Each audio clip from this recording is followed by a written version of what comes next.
चालबाज ड्रामे में जहां पर आयजा तो सास बनकर बैठी ही बैठी है, साथ ही साथ उसका शोहर यानी कि असद भी सही सास वाला किरदार निभा रहा है। हर रोज कोई ना कोई नया ड्रामा खड़ा करके बैठ जाता है। उससे अपने भाइयों की जिंदगी में सुकून देखा ही नहीं जा रहा। जैसे अगर वो सबसे बड़ा है और उसने अपने बाप का बिजनेस क्या संभाल लिया, तो उसे लगता है कि उसे लाइसेंस मिल गया दूसरों को अपने कंट्रोल में करने का, दूसरों पर अपनी हुक्मरानी चलाने का और दूसरों को हर वक्त बेइज्जत करने का।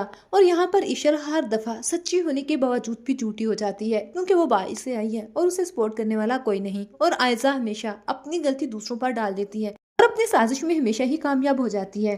घर में सबको यही लग रहा है कि आयजा ही मासूम है, बाकी सब तो बहुत चालाक है और आयजा ही सारे घर वालों को जोड़कर रखना चाहती है। लेकिन किसी को भी इस बात का अंदाजा नहीं कि यही आयजा है जो इस घर को तोड़ना चाहती है, इस घर पर अपनी हुक्मरानी करना चाहती है, सबकी जिंदगियों पर अपना कंट्रोल चाहती है।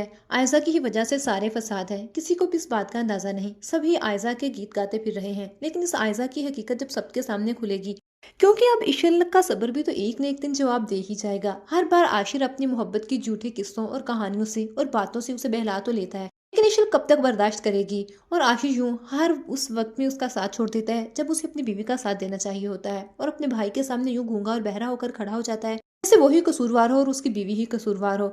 आखिर एक न एक दिन तो इशल को इंतहाई कदम उठाना ही पड़ेगा, जिसके बाद आयजा की हकीकत खुलकर सबके सामने आ जाएगी। कौन कौन आयजा की हकीकत सबके सामने आती देखना चाहता है, कमेंट सेक्शन में लाजमी बताइए। मज़ीद ड्रामाज अपडेट के लिए चैनल को लाजमी सब्सक्राइब कर लीजिएगा।